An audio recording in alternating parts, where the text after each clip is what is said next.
We are extremely excited and grateful to be able to welcome our next guest to the show. This person has made quite a name for themselves in the field of independent news and independent journalism in Alberta, particularly in the realm of Alberta politics. In a time where we're seeing more and more major media companies don't have the energy, resources, or will, pick one of the three or all of the above, to really go in depth on a lot of stories that are affecting Alberta politics, and by extension of that, Albertans. This guy has been rooting around in the weeds for quite some time. So we're very, very excited to be able to welcome Kim Siever to the breakdown. Kim, thank you so much for joining us today. Thanks for having me, Nate. Pleasure to be here. So you've got a pretty good and a pretty big social media footprint and a pretty big following on your website. But for anyone who's listening to the show or watching it who isn't familiar with sort of who you are and what you do, let's take it as far back to the beginning as you're comfortable with, and start with, who is Kim Siever and where are you from? Sure. So where I'm from is a bit complex. I was born in Moose Jaw, Saskatchewan, but the first 4 or so years, I moved from place to place, various small towns in southwestern Saskatchewan, a brief stint of a few months in Calgary. And then my parents eventually ended up in Regina, where I lived for about 11 years. And during that time, my parents split, my mom remarried. So I inherited a stepfather and 3 stepbrothers when I was only 4 years old. And then when I was 16, my parents moved to BC. We grew up in the Lower Mainland, or I shouldn't say grew up there, but we lived in the Lower Mainland for about 9 years, and then moved out here to Lethbridge to transfer. I was in school at Douglas College there, transferred to the U of L here in Lethbridge. We moved here in 1998, and we've been in Lethbridge ever since. My plan was to come to school, graduate, and then move on to Regina because I wanted to be back in my hometown. But it took me 15 years to get my degree. So by that point, it was too late. We had established some roots. All of our children had been born here. We have 2 adult children now. So it's too late by that point. And so now we're here in Lethbridge, where we've been for 18 years. And what was it that you were studying when you were going to university, just for that little? Well, it's funny because I was completely naive and ignorant regarding how registrations are set up in the post-secondary system. So I wasn't studying anything in particular. I just thought, oh, this sounds nice. This sounds nice. This sounds nice. But after I eventually figured it out, I had been a French major, and then I switched to being a new media major. And then I switched to being a drama major, which I graduated with a major in dramatic arts, but also minored in French. I discovered partway through my final year of schooling that if I took one more French class, I would qualify for a minor because I had taken so many classes when I was majoring in it. So I said, why not? So I took an advanced grammar class after 13 years with no French instruction and managed to finish with the minor in my degree. So, wow. yeah. Okay. Wow. And in between that time, I also got a diploma in multimedia production from Lethbridge College. Okay. Well, the French is pretty impressive because I only know, I think, maybe 3 French words, and they're all, I'm told, swears. So that's advanced grammar is well above my head. So with all of that going on, what got you? I mean, you've got a couple of media pieces in there. What got you into news? Well, I've always been interested in journalism and media in particular. When I was younger, I thought it would be cool to be an actor. I wanted to be an actor, I tried to take drama classes in high school, but there was a course mix up and I never ended up happening. But I wanted to be an actor. I thought that would be cool. I always thought it'd be cool to be a DJ. So I used to pretend I'd make mixtapes, but I would put my audio in there, make it seem like I was actually DJing, and then I would press play and it sounds like it was a radio station. So I thought that was kind of cool. I really got a kick out of that. I was on the school newspaper in middle school and then again in high school. I was an assistant editor in middle school for my school newspaper. And so it's journalism and media has been always something that's been an interest of mine. But I haven't really gotten into it. When I found out about blogging back in 2000, although it wasn't called blogging at the time, that's something that appealed to me because then I can now self-publish things that were of interest to me. And so I got involved. So it's been about 20 years that I've been involved in writing, but not strictly news, a lot of editorial and just general thoughts on various topics. And then a few years ago, I started to, probably about 10 to 15 years ago, I started to switch over to more social issues. And then occasionally I would do a piece that had to do with local politics or maybe even national politics. That was few and far between. And in 2010, I reached out on Twitter to see if people were interested in doing an online citizen journalism initiative, because I noticed that there was a lot of news type information being shared on social media, particularly Twitter. And at the time, online or traditional news personalities weren't really using Twitter, weren't really engaging with Twitter. But I noticed there was stuff that was being shared.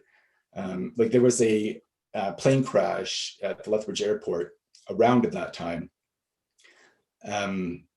during the air show, and a picture that was taken by one of the photojournalists at the local paper somehow made it onto Twitter, and it was going viral. People were sharing it all over the place. And there was also a fire near the airport around that time as well.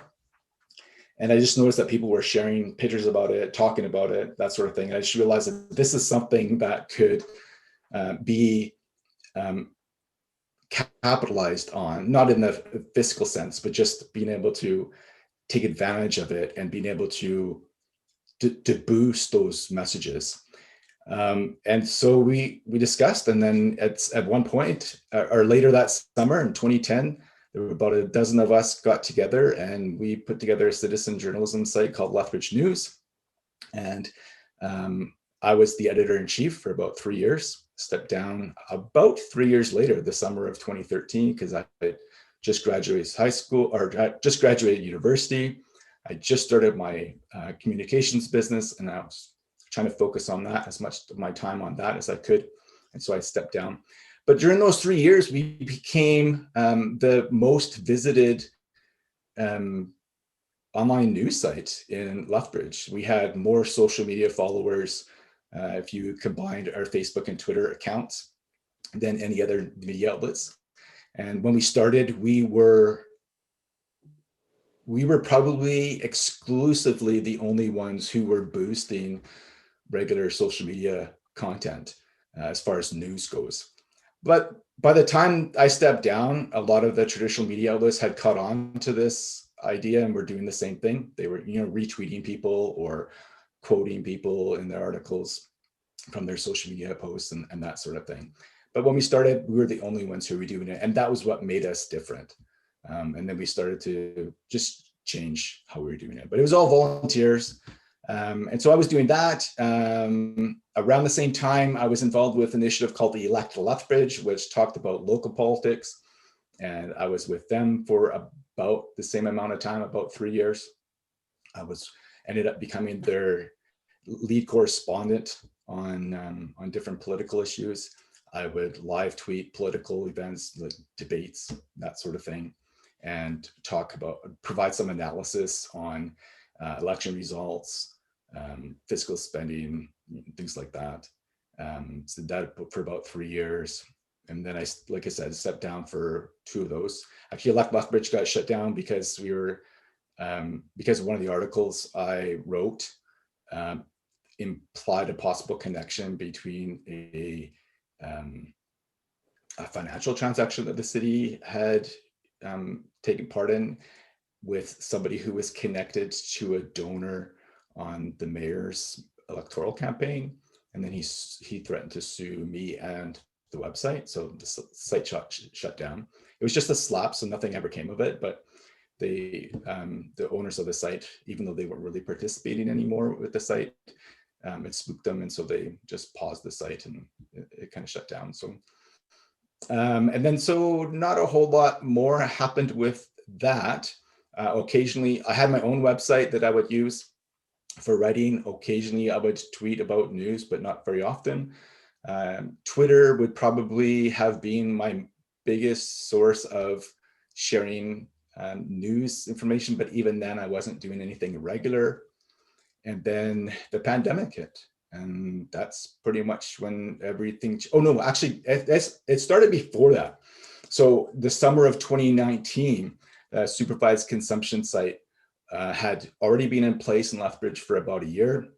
And that summer, it started to gain a lot of attention. There was some debate in city council. There's some initiatives that some city council members were trying to bring forward as far as, interfering with how much funding they're getting, trying to provide auditing of the service, that sort of thing, just trying to find ways to be able to get the service shut down. And then so it became this big deal. And there was actually a huge protest that was happening in front of City Hall. And there were two sides to the protest. There was a physical fence barrier between the two sides. And there were hundreds of people who showed up on both sides. So it became a huge deal. And that summer, I had posted an article, and it was probably my first pro-supervised consumption site, pro-harm reduction post that I had done, and had basically talked about 9 myths about the supervised consumption site that I had seen people discussing. And I just went through each of the 9 things and talked about why these things aren't true or else they're misleading. And it went viral. And it was probably my most viral post at the time. And so I did a couple of follow-up articles to that. I had opened up my comments to public comments, and I got hundreds of comments from people. It had been shared hundreds of times as well. I got over 1,000 reactions on it. I think close to 2,000 reactions. And it really helped me to realize that there is something I could do more with that. So I had run for city council in 2001. Sorry, I'm really rambling, but it's a long way. You have to really open-ended question, but I ran for city council in 2001. It was difficult to get elected. I'd only been living here for less than 3 years. Well, no, about 3 years. Had no social network set up, hardly anything. And 34 other people were running for the 8 seats on city council. Even for mayor, 6 people were running for the mayor seat. That was the most that I've seen since we've been here. We still haven't seen 6. 5. I think there was 5 one year, 4, but we haven't had 6 again. And certainly haven't had 35 people running for the city councilor positions. We've had 30, but never 35 again. And so it was difficult for me to get elected. I got just under 1,000 votes, which I thought was pretty cool, but you needed over 8,000, close to 9,000 votes in order to get anywhere close to getting the seat on council. So I had no chance. But then I thought about running again, and I'd like to say 2010, but I don't think it was 2010. I think it was 2013. And I created a Facebook page that said, if this page gets 3,000 likes, Kim Siever will run for city council. And I didn't get 3,000 likes. I think I got close to 1,000 page likes, but I didn't get 3,000 by the filing day. So you have to file to run for city council. It was middle of September, and I didn't get it by then, so I didn't run. But I still had this page, and I had reformatted the page, and I had been using the page just to occasionally share articles about civic engagement, public infrastructure things, cool things about transit or helping marginalized populations, that sort of thing. Just things that I think would be good for people who had liked my page. It's a way to keep them engaged. But I wasn't getting a lot of engagement. I wasn't sharing a lot of stuff. At one point, I even retweeted it because I was trying to boost my poetry writing and thought this would be a way to, didn't get any traction on that as well either. But then when I got this traction on this supervised consumption site post that I had created, I realized that I could probably repurpose this Facebook page, which I did. I repurposed it and started using it as a way to socially engage with people. And then I started, I already had my blog. It was on a different website at the time, our family website, siever.ca/Kim is what I was using, where I had been posting some of my political content, why I'm supporting a specific candidate for city council or for provincial election or whatever else, or there was an initiative that was happening in local politics. I'd provide my feedback on it, but it was just occasional. And I started writing a weekly blog post, but it was almost always entirely an editorial about a particular social issue that I thought was timely. Or I'd have some thoughts and I would post it into this blog post. And then I would turn those blog posts into YouTube videos as well. We were talking earlier about scripting stuff, and that's what I would use. And so I was doing these weekly, and then I was using my Facebook page to disseminate that information as well.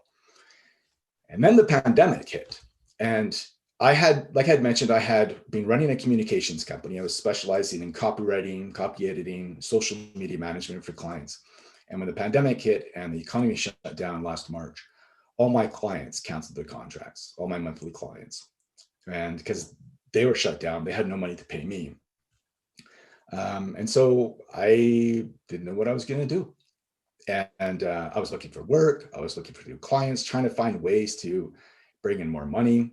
But one thing I did have on my hand was time. And I was having a Twitter conversation with somebody, and I don't remember how it started, but at one point we were talking about a land sale near Tabor. And I think it was public land, crown land. And this person said a couple of things that I thought was interesting. And so it prompted me to go and do this search. And then after doing some searching for a few hours, I found that there was this connection between the sale by the provincial government of publicly owned land to a landowner who happens to have, through his family, himself, through members of his immediate family, brothers, parents, and companies that they all owned, had donated tens of thousands, over $100,000 towards the UCP, Wild Rose, or PC parties over the last several years. And so I organized it all. I couldn't believe what I was seeing. It just totally dumped on me that it just seemed so obvious. And so I compiled it all together, put it onto my blog, and it got a lot of traction, like a lot of traction. And it ended up me going on Ryan Jesperson's radio show when he was still at CHED. And I had another article, I don't remember what it was now, but I had another article that also went kind of viral. And then all of a sudden, they were so viral that I had to switch to a new domain and a third-party hosted website. I can no longer do it on my own hosting package for my business because it wasn't able to handle the traffic. So I just went over to WordPress, and I don't have any problems with traffic anymore. But when that happened, and I had already been doing Patreon. I had a handful of Patreon subscribers who've been liking some of the blog posts and YouTube videos I've been doing, a few PayPal subscribers as well. But after these couple of articles went viral, and I started getting some more people signing up to be Patreon patrons and monthly PayPal subscribers. And I realized, wait a minute, maybe there's something here. Maybe I could be doing this. And so I stopped looking for work. I stopped looking for clients, and I refocused my efforts onto writing news articles. And so at first I was getting a lot of information because I was new to this. There was a lot of stuff I hadn't covered yet because there was a lot of stuff I hadn't read about yet. And so all this research I was doing kept bringing up all these different things. And so I was pumping out either 1 or 2 or even 3 articles a day at the beginning. And it was it was getting a lot of traction. And I've since slowed down to 1 article a day, more or less. Occasionally I'll do 2 if there's like a breaking news or something. And occasionally I'll do 1 on a Saturday as well, but not anymore. Yeah, and then it just started growing, and now here we are. Now I had almost 500,000 page views on my website in 2020. Over 300,000 unique visitors to my page. I mean, some of those are repeat visitors, but over 300,000 unique visitors. And so, yeah, it's pretty cool. And it is now I'm doing something that I have wanted to do for a long time. I've always thought, well, I shouldn't say always, but for a very long time, I've thought that what Lethbridge needs in particular, and perhaps the media landscape in general, is independent media. We've had independent media here in Lethbridge, but it always seems to get bought out by the Lethbridge Herald. So, or else it's I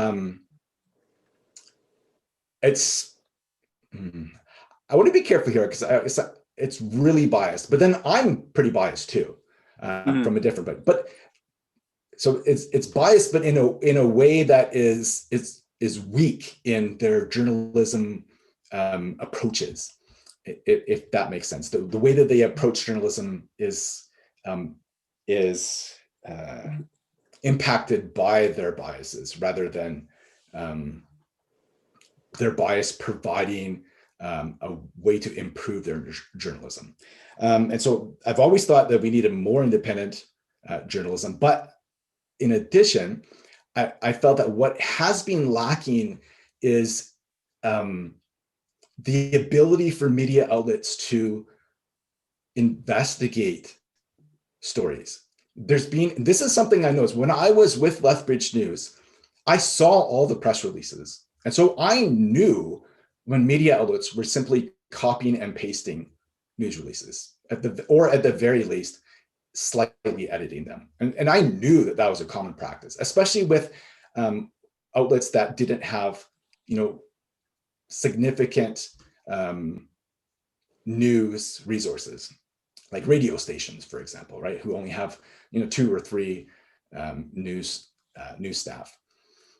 And so what the problem that provided was that there was no analysis of the pressers. They would just copy and paste them and just, I guess, assume that what was being said in them was accurate and comprehensive, and that there was nothing missing, or that everything was being reported accurately and not in any misleading way. And so that's something that I felt has been missing. And in addition to that, or maybe on related to that, but on a slightly different vein, I find that there is a particular thing missing in journalism. So you hear about the 5 W's in journalism: the who, what, when, where, and why. But I find that traditional media seems to focus on 4 of those: who did it, what did they do, when did they do it, where did they do it. But rarely do they talk about the why. They might copy and paste a press release from the local police service about a crime that occurred. And they'll talk about who committed the crime, what the crime was, when the crime was committed, allegedly, where the crime was committed, but not why. Like, why is this person in this situation? What prompted them to make the choices that led them to this situation? And so I thought that sort of thing had been missing. And that was something I wanted to bring to my news writing. And sometimes my news writing is just, okay, here are the facts. But other times, like, here are the facts.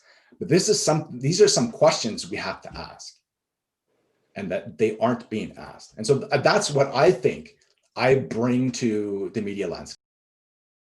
It's interesting that you bring up the why component, in particular with your advocacy for supervised consumption sites, because that's probably, to my eyes anyways, that's probably one of the most misunderstood social issues that we're dealing with in our province right now, because people are very, very quick to jump on what are effectively opinion pieces. There's certainly certain editorialists in Calgary who have, oh, let's say, sunny dispositions towards things, who have taken very, very strong stances that are not in any way informed by evidence on supervised consumption sites. And they've certainly extended that from the supervised consumption site in Calgary, definitely down to the Lethbridge one.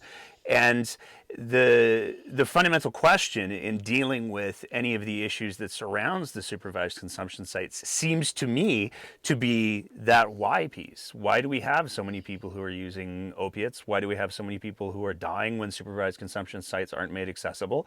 That's the biggest part of the conversation in regards to working towards a solution. But it certainly seems to be one of those questions that sunny editorialists are not necessarily inclined to ask. So I think you raise an extremely valid point about that why piece being missing.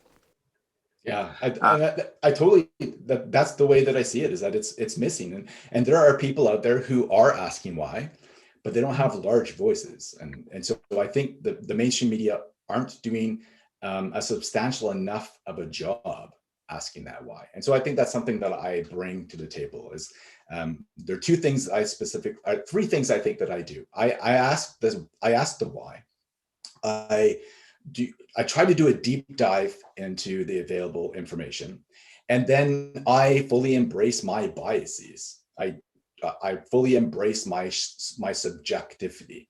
I think media objectivity is a myth, and that everybody brings biases into their work, into their discussions, because you can't control it. You are a product of your environment. You are a product of the things that have happened to you and the things that happen around you. So if you are raised in an environment that has inherent inequality, racism, poverty, whatever, that's going to influence how you view the world, and then how you view the world influences how you write about the world. And so everybody has these biases. I just embrace mine. But I try to have my biases informed by actual theory, and try to change my biases based on the information I have as I learn and as I research. I don't try to be rigid in the things I believe. I would say 5 years ago, I didn't believe in supervised consumption sites. So I mean, things change. It's interesting as well with the flexibility that you're kind of talking about, where on one day you might decide to do one story, on another day you might decide to do three stories, and that, I think, is an important piece to highlight, because you as an independent media person are able to sort of pick and choose what do you want to prioritize. You don't have somebody over your head saying you must have this much content created by this time, or else we're going to have a conversation. And one of the fascinating things to me, because I've been curious as well, is what's been going on with a lot of journalism in Alberta. And I need to be really, really clear here. There are some journalists, in addition to yourself, that I think are really pursuing the true spirit of what journalism is supposed to be, he said cautiously. And they do an amazing job. But because of how quickly the social media world works, it seems like that there's a lot of journalists and reporters who are doing exactly what you described there, where they're copy pasting from press releases. They're not verifying any of the information that's existing in there before. And I think the quality of the content suffers. And I've certainly heard from journalists that one of the challenges they experience when it comes to complex issues is that they don't have the time or the resources to really dig into those things and provide the context and the nuance that's necessary for people to be able to wrap their heads around it, who aren't playing in that sandbox on a daily basis. I'm curious, there's a bit of that knife cuts both ways, though. And I think that we've seen some of that, certainly with the ever-evolving nuclear dumpster fire, because I feel like we've upgraded from regular dumpster fire to full-blown nuclear dumpster fire in politics in Alberta, where because social media is moving so quickly and because we have so much going on, it seems like there's a lot of people who are willing to speculate without having any sort of quantitative evidence to back it up. How do you avoid that with your work? Well, okay, so I just want to touch briefly on a couple of things that you said. I totally agree that there are journalists out there who intend to provide comprehensive coverage of an issue. But like you discussed, they have pressures that are enforced on them, that are imposed on them. A lot of it because we live in a neoliberal capitalist society that is focused on being as efficient as possible. So as a result, budgets get cut and people are over and over again, year after year, forced to do more with less. And so you have to pump out either the same amount or more stories than you were before in the same amount of time, and which means you don't have the ability to be able to cover stories like you can. And that's something that I'm able to do because I only do one story a day.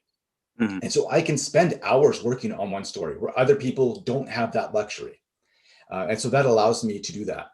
And then as well, I try to provide context to particular issues and so that allows me to provide a value in the stories that I do that is likely missing in the stories by media outlets who are trying to be first past the post, who are trying to just copy and paste, or as soon as the embargo is lifted, press publish and send it out, right? I'm not worried about trying to be the first to cover it. Sometimes I'll be the only one covering a particular topic, but okay, whatever. And I'm fine with sitting for 3 days on it because I have other stories in the queue. It's not a big deal. But I focus on trying to provide a value that isn't provided in other media outlets, typically. And so I'm not motivated by that impulse or that pressure to be the first to cover something, because that's not what I'm doing. I'm providing an analysis of information. I'm providing contextual information that helps people realize that there's more to the story than what we're being told. And that sort of service, the context, the analysis, isn't necessarily time sensitive. Okay. And so I think that's how I get around it. I think I might have missed part of your question. No, that was. I think that's the big thing that. I mean, one of the reasons why with the breakdown, our approach is kind of heavy on the satire and the humor, and then we let people who know things talk, as opposed to trying to be experts on anything other than puppets, really, and even then our expertise is limited. But that's sort of how we try to do what we do. One of the challenges is, though, and this is something that I always kind of keep in the back of my head, is I think about, citizen journalism is an extremely broad term. And it's to me, it's no different than saying journalist. As much as I struggle to say these words, by technical definition, somebody like Charles Rusnell is a journalist, but so is Cian Bext. And there's a question, to me, the differentiating factor, and it took me a long time to get to a place where I could say that without wanting to throw myself off the roof of a building. But the differentiating factor is the quality of work that they produce.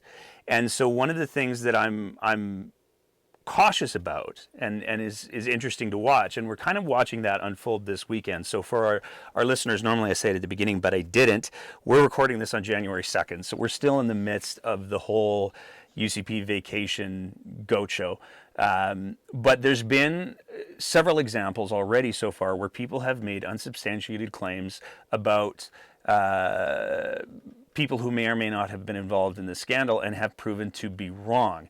And one of the things that I always go back to is the whole, during the Boston Marathon, Sunil Tripathi, who was identified by citizen journalists, or Reddit, as one of the people involved in the bombings. And it was wrong.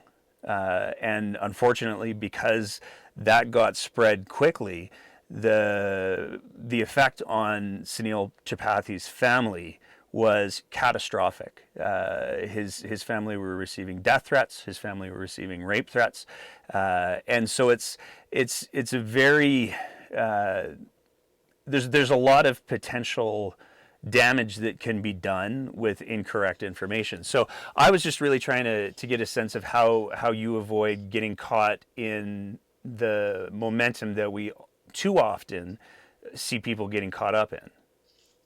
Yeah, so actually it's not just, I mean, just to be clear, it's not just a problem with citizen journalism. The same thing happened with the Sandy Hook school shooting, right? Yes. When that came out, there was, but again, it comes back to this idea of being the first to get information out. And so when it came out, there was a pressure for people to be the first ones to identify the shooter and to identify information about him, to provide the information that nobody else is providing. And in the process, they identified the wrong Adam Lanza, or some of them did. And these were professional journalists, paid journalists with, well-established media outlets who had got the wrong Adam Lanza and was publishing the information of that wrong Adam Lanza. And so it isn't a problem with just citizen journalists, right? Or amateur journalists, or whatever phrase you want to call, or like I used to be called, illegitimate journalists. And so it's not just a problem with that, but again, it comes back to this whole idea of being the first to get stuff out, because it runs that risk. And so when you're discussing that, I was reminded about part of the question I don't think I answered, which was related to that. And how do I avoid doing that? And so that's one of the things that I try to address by the focus I take with my writing. And that's trying to focus on the information, the available information, that I look at the information that's available and try to find what's missing. I don't try to usually make connections that aren't there. I try to, if I do try to make connections that aren't there, I try to use available information that kind of leads in that direction. It's like, okay, here's this, and this. This is a possibility that these things together imply. That's something people need to be aware of. That's how I try to avoid it. Right? First of all, I'm not motivated by being the first person to get something out, more or less. I mean, sometimes I am, but not always. And then the other thing is I try to focus on data, on publicly available information, and then use that as the foundation and the basis for my stories. And so it's difficult for me to make stuff up. If this is what this spreadsheet says, this is what this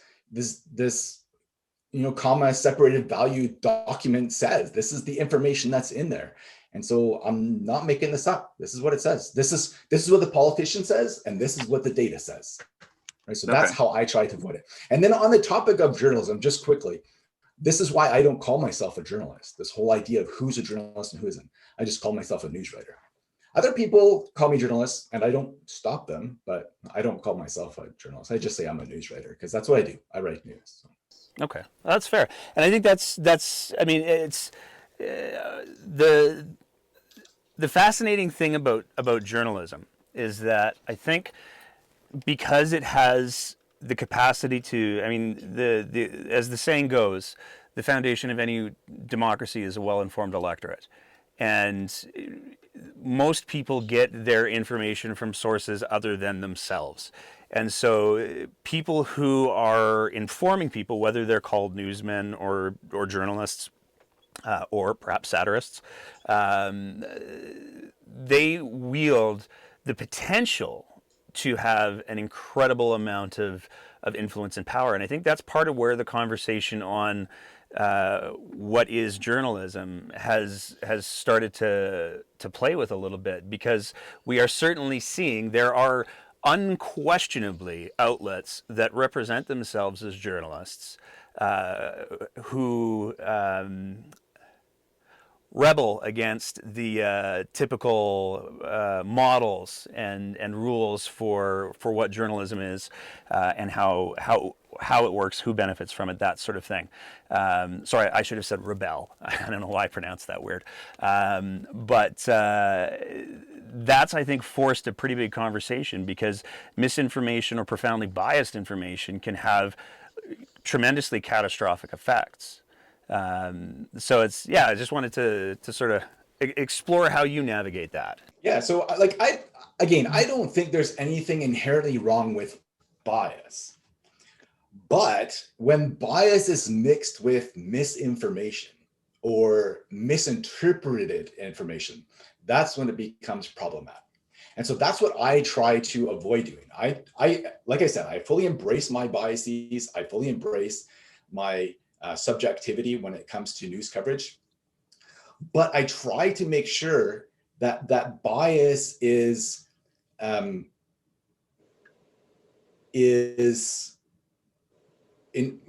I don't want to say informed, but it's connected to actual data, right? So if I am going to say that the UCP is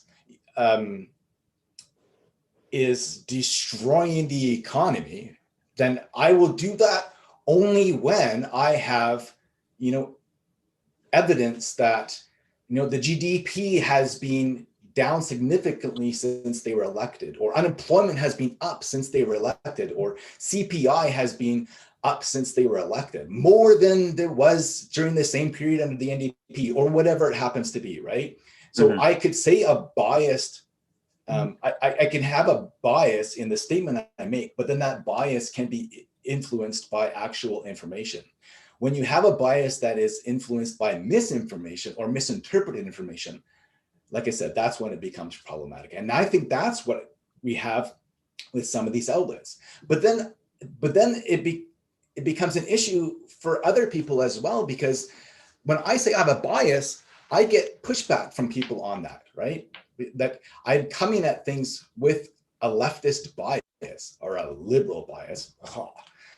And so, but the problem is that people see that as a negative thing because they're thinking about these other outlets who do have a bias, but a bias that is influenced by misinformation. And so it becomes hard for people who have biases that are also influenced by data and actual facts and information to be able to embrace those biases, because it's seen as a weakness.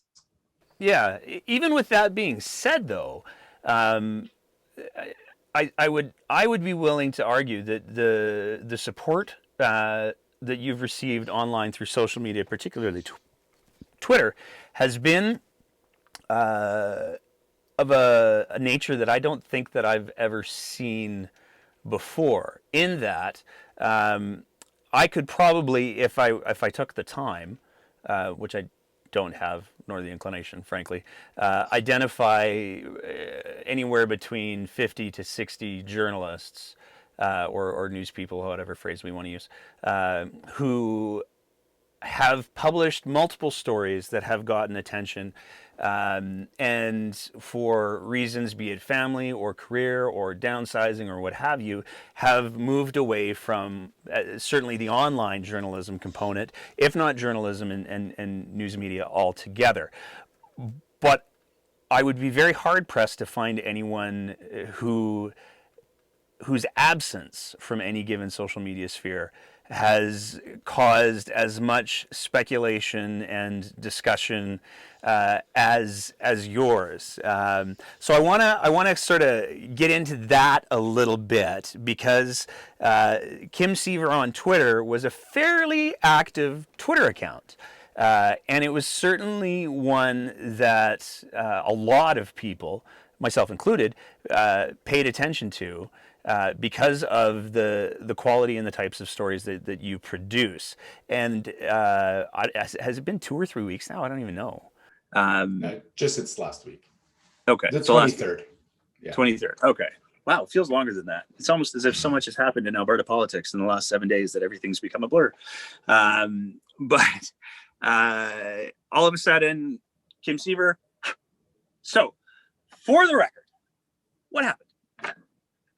So on one of my Facebook posts, someone went on to a bit of a comment tirade, posted a bunch of comments.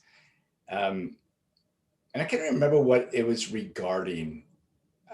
I think it had to do with the supervised consumption site, or it had to do with a new homeless shelter opening up in Lethbridge. One of those things is related to that.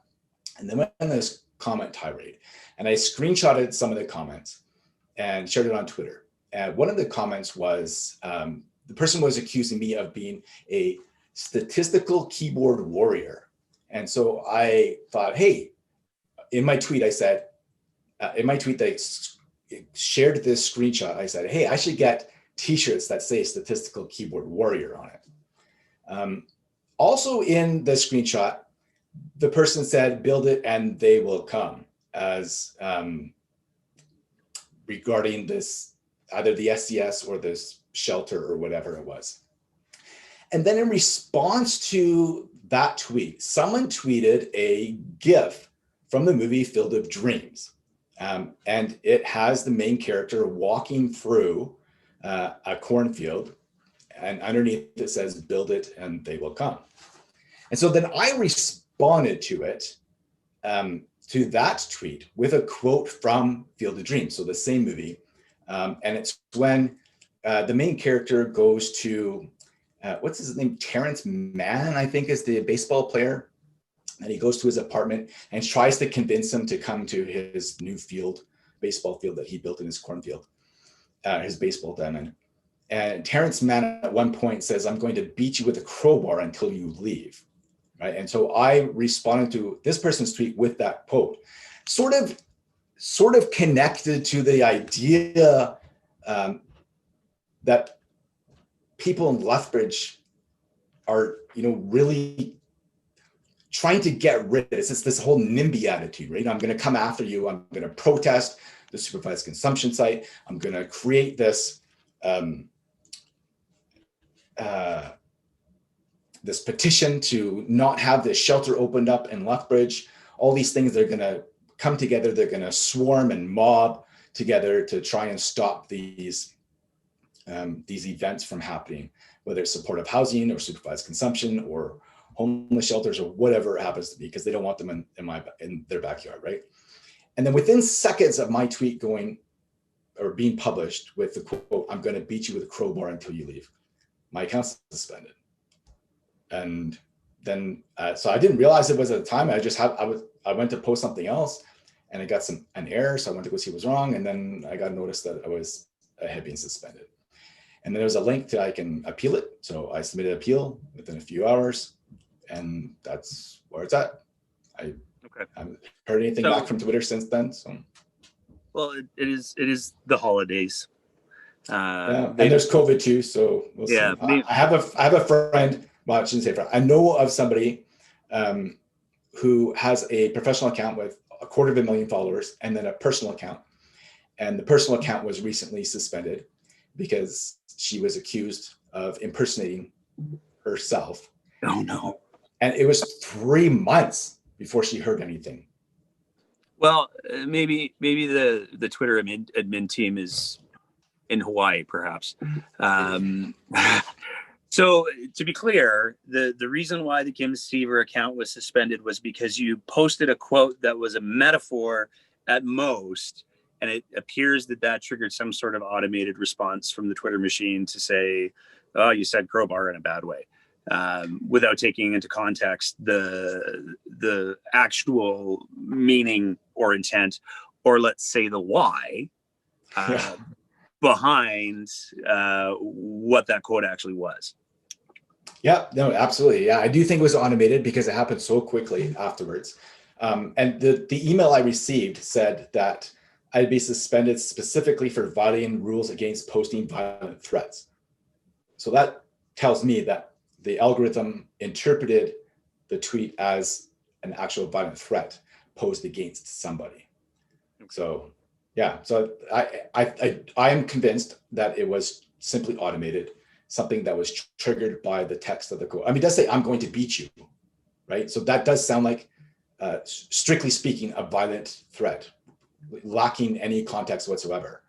Yeah. And so I could see how that would trigger something in the algorithm. Okay. So that begs the question then. I mean, your Twitter account had a significant amount of followers. There were there were a lot of people who interacted with it on a daily basis. I don't envy your notifications or your mentions. But what's next? I mean, if you're looking at potentially 3 months before or longer, depending on how travel restrictions from Hawaii go, that's a significant amount of time. So how are you going to move forward from there? Are you creating a new account? Are you waiting to see what happens with the old one? Yeah, so I haven't stopped writing my news stories. So everything's, as far as my website, kimsiever.ca goes, everything's still as normal. I've been publishing news stories every day like it was before. So that hasn't changed, and people can still go to the same place to read my stories. What has changed is how many mediums I have to distribute those stories to other people. So technically, if your account is suspended, you're not supposed to create another account. Okay. So you may have seen people discussing this, and some of those people may have said, "Oh, I've been suspended multiple times from Twitter." That's probably why, because when you have a suspended account, you're not supposed to create another account, because Twitter sees that as trying to bypass the suspension. So if you think the suspension is illegitimate, then you're supposed to submit an appeal and go through the appeal process. So as far as my personal Twitter account goes, I'm waiting for the appeal process to go through. I have no idea how long that's going to take. I was able to get contact information for someone who works at Twitter, and I sent them a personal email explaining the situation and hoping that they might be able to pass it on to the person who is in charge, but I haven't heard back from that person. And I haven't heard back from any staff or representative at Twitter since the 23rd. So as far as a personal account devoted to covering Alberta politics or social issues in general, I'm not creating one in the immediate future. I do already have a work account that I've had for the last almost 8 years that I had been using to discuss writing and marketing and social media and that sort of thing, and communications. So I'm using that to distribute my news stories, but I'm not using it as a way to comment on Alberta politics. So beyond that, I'm not really doing anything on Twitter. I still have full access on my Facebook page.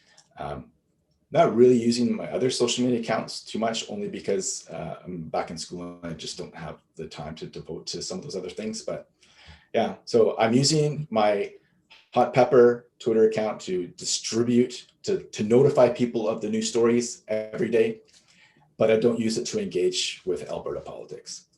Okay. So for people are trying to get me to, but for people who are wanting to get those notifications, who maybe aren't aware of your Hot Pepper account, what is the handle? Just Hot Pepper, one word. At Hot Pepper? Yep. Okay. And you just said that you're going back to school, so the 15 years wasn't enough. No, yeah. So I did graduate with a bachelor's degree in majoring in dramatic arts and minoring in French. Then I went back to school in November to start a bachelor's degree with Athabasca University in political economy. And so I've been taking 3 classes this semester. A macroeconomics class, a microeconomics class, and a political economy class, which is focused on global politics, that sort of thing. So that's what I've been doing. And so it's taken up a ton of my time because I want to get it done as quick as I can. And it's actually ended up being more than I anticipated, because there's very little engagement, and especially the political economy class, there's a ton of reading. And some of the reading is really dry and academically inaccessible. And so it takes some time to parse out the messaging of those readings. And so it's just taking me a long time to get through it all. And I just don't, I haven't updated YouTube in a couple months. I haven't been posting on TikTok very often, where I used to be posting on there daily. And so I just haven't been engaging as much as I'd like to. Okay. How long is that program going to take you? Honestly, I'm probably not going to continue after I'm done this semester. Okay. But it would be a 2-year program. It's a second degree program, which are typically 2 years, because they'll take your previous year and apply it to the first 2 years of your program. So then you just have to do the last 2 years. So it's basically in a 40 course program, you don't have to take 20 courses. They do it on credits. So I think it's 120 credits, and then you just need to take 60 credits. Okay. I just can't make it work. It's just too much time. I still find value in the stuff that I'm learning. I think it's going to help me in informing my news coverage going forward, but I just don't have the time to do it. It's just, I can't balance the two. Things are just really, really, I'm struggling. And you're given 26 weeks to finish your classes, and I'm not even sure I'm going to be able to complete it in 26. That's 6 months, but it's really tough. So if you started in November, probably around May, we can expect to see a significant uptick in the Kim Siever presence then. Maybe my Twitter account will be unsuspended by then. Well, fingers crossed. So I have to ask, given that you're looking at political economics, is there the potential for, October next year is coming up. Is there a potential for another Facebook page that might throw down a 3,000 follower gauntlet?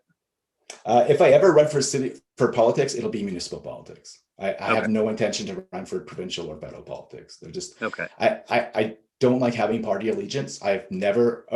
I take that back. I did have a membership. Scandalous. I did have a membership with the Conservative Party because a friend of mine was like the running. UCP? No, a federal Conservative Party. Okay. A friend of mine was running for the nomination in Lethbridge, and so I wanted to vote for him. And so I took out a membership, and then let it lapse I think it's a yearly membership, and I didn't renew it. So that's the only time I've owned a membership. I don't have a party allegiance. And if I ran for provincial federal politics, I would have to. Otherwise, I wouldn't have to be serious about it. I could run as independent, but you just don't get elected as an independent. Yeah. Unless you really, really well known. And I'm not. I honestly think that the vast majority of people out there don't know who I am. Okay. I just don't think that I think people underestimate my influence. Even though sometimes I'll interact with people in public for the first time. So, you're Kim Siever. I've heard about you or whatever. A lot of people, when I give them my name, they never react to my name. And so I honestly think the 105 or 110,000 or whatever it is in Lethbridge of the people who live here, probably 100,000 of them don't know who I am. So, well, it's interesting though, because while your notoriety or reputation may not be particularly focused on the Lethbridge area, it definitely has reached to a lot of different corners of Alberta, certainly. And there's I don't know what your analytics are, but I'd be willing to bet that you've probably got people who follow you from all across the country. I do. Yeah. But even then, there are over 4 million people in Alberta, and I didn't even have 8,000 followers. So there's a lot of people who don't know who I am. I think social media affects our ability to properly gauge influence. Fair enough. Is there anything else that you'd like people to know about what's going on with Kim Siever right now, what your plans are for the future, or anything like that? Honestly, my plans, given how new all this regular news writing is to me, it's still technically less than a year that I've been doing it full time. My immediate plans are to continue doing this. Once I'm finished my semester, there's possibility of continuing in school, but I likely won't, because it's just, I don't have the ability to keep doing it. And then I'll go back to continuing creating and publishing content like I was before on a regular basis. Just trying to, build up that sort of social media presence. And so just keep doing what I have been doing and trying to engage in ways that are useful to people. Well, thank you so much for being willing to take some time today to have a chat and to set the record straight, and to let people know that you're still out there, you're still doing your thing, and how they can follow that. And I got to say, I could spend hours chatting about the nature of media, the nature of news and journalism and all of that. I don't think that our audience wants to listen to that for hours, but I could do it. So thanks for being willing to entertain that conversation with us today. Yeah, I really appreciate the opportunity. It's been a while since I've been on a podcast, so it's been great. Now I have something else to add to my media page on my website. If you want to, if you think it'll help. Well, I don't know, but it helps. It shows people, where I've been and what I've been discussing. So awesome. Well, thank you again. You're welcome. I appreciate it.